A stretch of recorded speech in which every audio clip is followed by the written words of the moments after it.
మామయ్య గారు, ఈ పంపకానికి ఎవరికి ఎలాంటి అబ్జెక్షన్ ఉండదు. అవును మావయ్య గారు, సిరికి పుట్టినరోజున పెద్ద బహుమతి ఇస్తున్నారు. అవునమ్మా. నానా, ఇంత చిన్న పిల్లకి ఇప్పుడు ఈ ఆస్తి పంపకాలు అవసరమా? అవసరం అంటావేంటి అంబిక? మన తరతరాలుగా వస్తున్న ఆచారం. దాని ప్రకారమే వారసురాలికి ఆస్తి పంపకం చేయాలి. అదే కదా చేస్తున్నాను. నానా, ఆనవాయితీ అయినా సరే చిన్న పిల్లలకి ఇలా ఆస్తులు ఇవ్వడం మంచిది కాదు.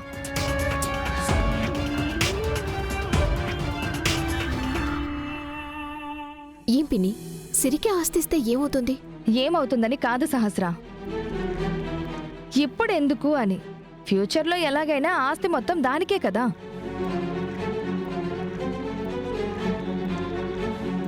ఆ ఫ్యూచర్లో నేనుంటానో లేదో అమ్మా, నాకు తెలియదు కదా. నా వరకు నేను చేయాల్సిన కర్తవ్యం కాబట్టి చేస్తున్నాను. నీకు అర్థం కావట్లేదు నాన్న. ఇంత అర్జెంటుగా ఎందుకు ఈ ఆస్తి మొత్తం పంచడం?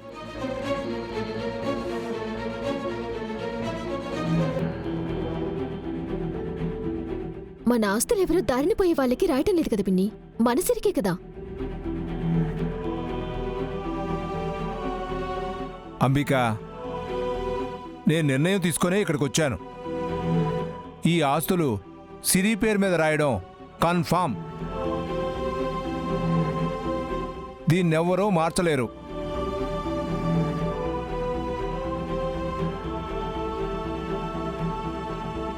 లాయర్ గారు, నా ముని మనవరాలు పుట్టినరోజు నాటికి డాక్యుమెంట్స్ అన్నీ రెడీ అవ్వాలి.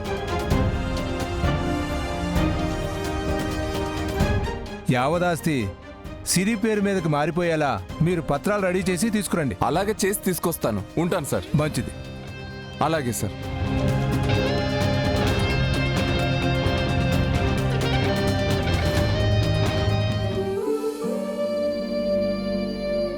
ఈ బాబు ఎవరు?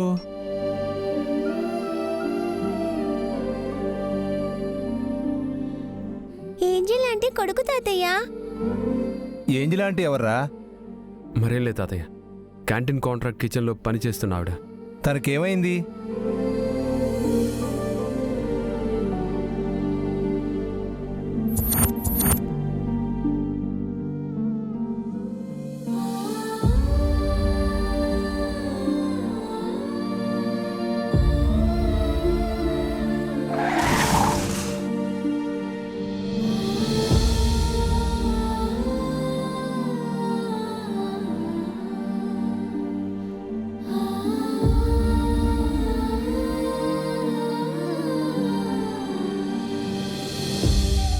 అరే లే బాబు, లే.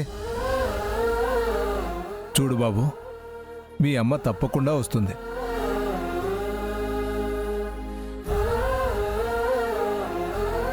మంచివాళ్ళకు ఆ దేవుడు ఎప్పుడూ మంచే చేస్తాడు. నువ్వేం దిగులు పడకో. మీ మాట నిజమై మా అమ్మ తిరిగి వస్తే నాకంతే చాలు తాతగారు. బాధపడకు నాన్న. మా విహారీ ఉన్నాడు కదా, మీ అమ్మని నిన్ను ఖచ్చితంగా కలుపుతాడు.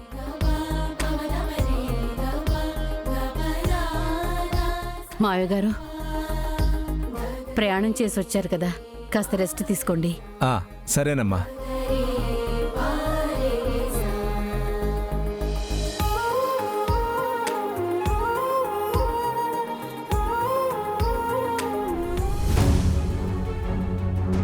ప్రతిసారి మీ వల్ల నేను శత్రువు నవ్వాల్సి వస్తుంది.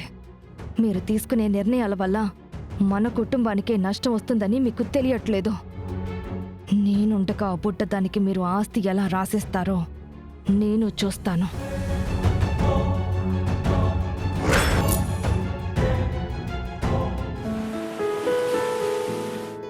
నేను పిలవగానే వచ్చిన పాత్రికేయులకి, శాటిలైట్ జర్నలిస్టులకి నా ధన్యవాదాలు.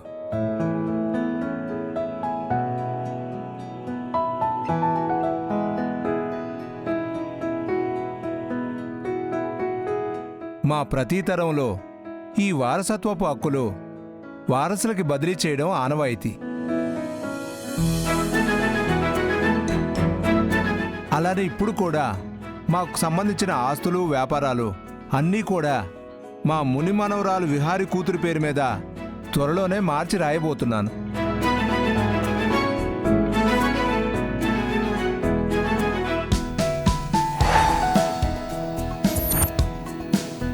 ఈ ఆనందకరమైన విషయాల్ని మీ అందరితో పంచుకోవాలని మీ అందరినీ పిలిచి ఈ విషయాన్ని చెప్తున్నాను. భక్తవత్సలం గారు, మీరు ఇలాగే ఇంతకుముందు మీ కుటుంబం ఆస్తులు బదలాయించుకున్న తర్వాత మీ కొడుకు హరికృష్ణ గారిని కోల్పోయారు.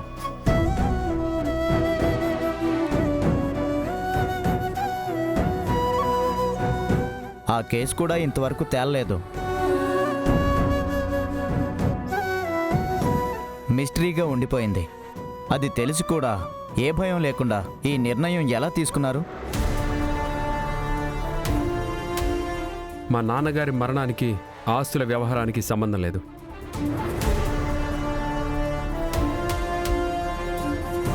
మా నాన్న చావుకి కారకుల్ని ఎవ్వరిని వదిలే ప్రసక్తే లేదు. ఆ కారణంగా మా తాతయ్య నిర్ణయం ఆగిపోదు.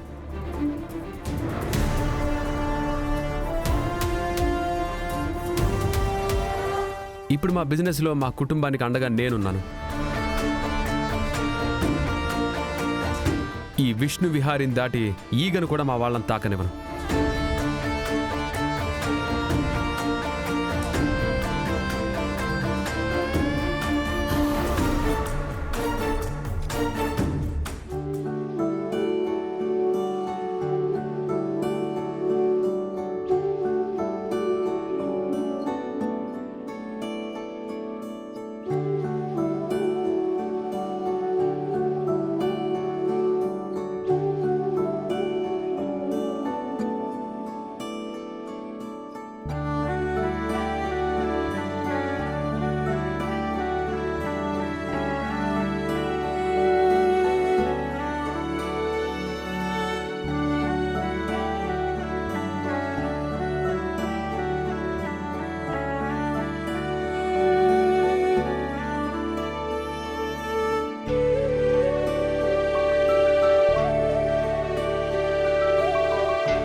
Breaking news.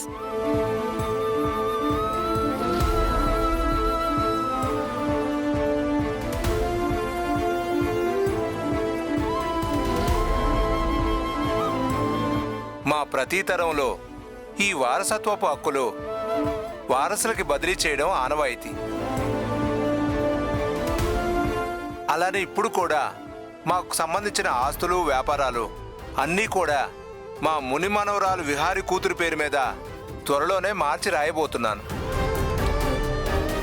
ఈ ఆనందకరమైన విషయాల్ని మీ అందరితో పంచుకోవాలని మీ అందరినీ పిలిచి ఈ విషయాన్ని చెప్తున్నాను.